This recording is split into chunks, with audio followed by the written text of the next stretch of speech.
Production के प्रस्तुति।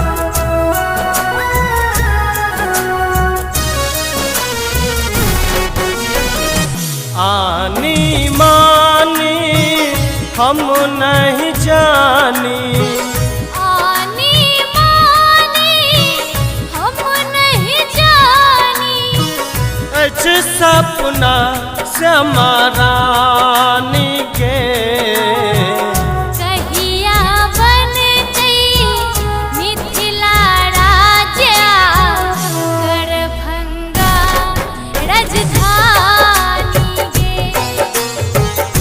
कहिया बनते मिथिला राज्य दरभंगा राजधानी के।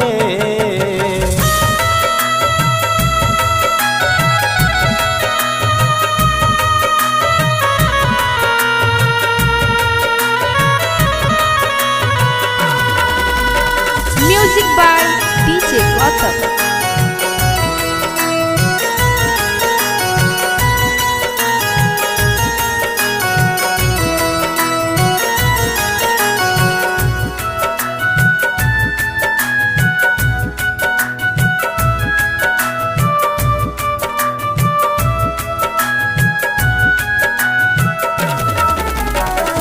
बाबू भैया दै छथिन धरना पधरना, भूखले मरै छै मागे छोड़ि घर अंगना।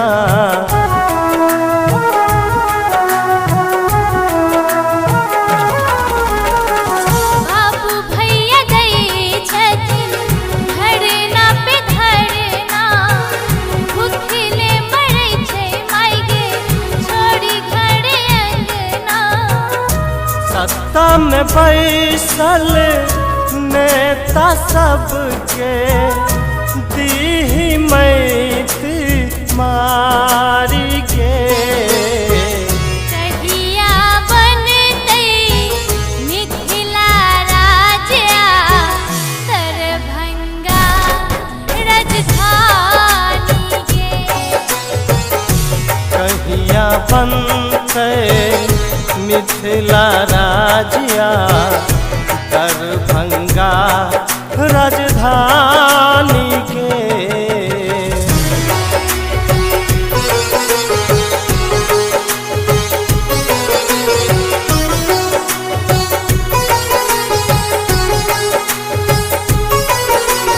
डीजे गौतम प्रोडक्शन के प्रस्तुति।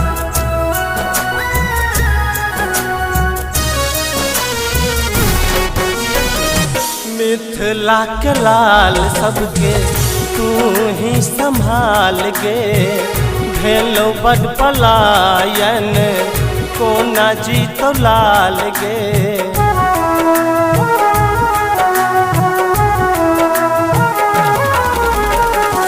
मिथिला के लाल सबके तू ही संभाल गे, भेलो बड़ पलायन कोना जीतो लाल गे। श्यामा माई आस पुराही बेटा अपन मान के। कहिया बनते मिथिला राज्य दरभंगा राजधानी गे। कहिया बनते मिथिला राज्य दरभंगा राजधानी के।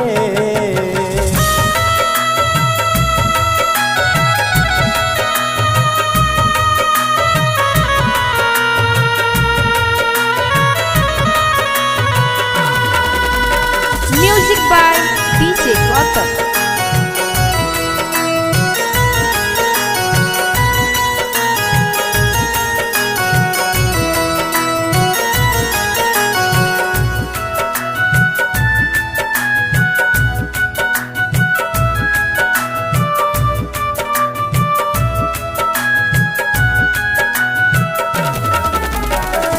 मिथिला के शान छै में कोसी बलान गे, राम जी खलखने का पान आ मखान गे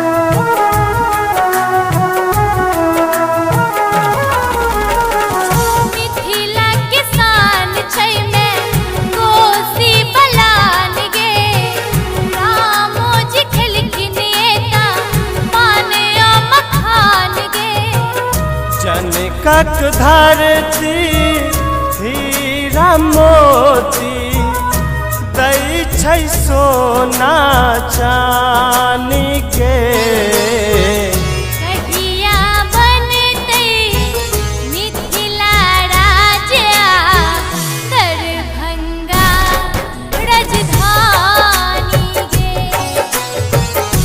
कहिया बनते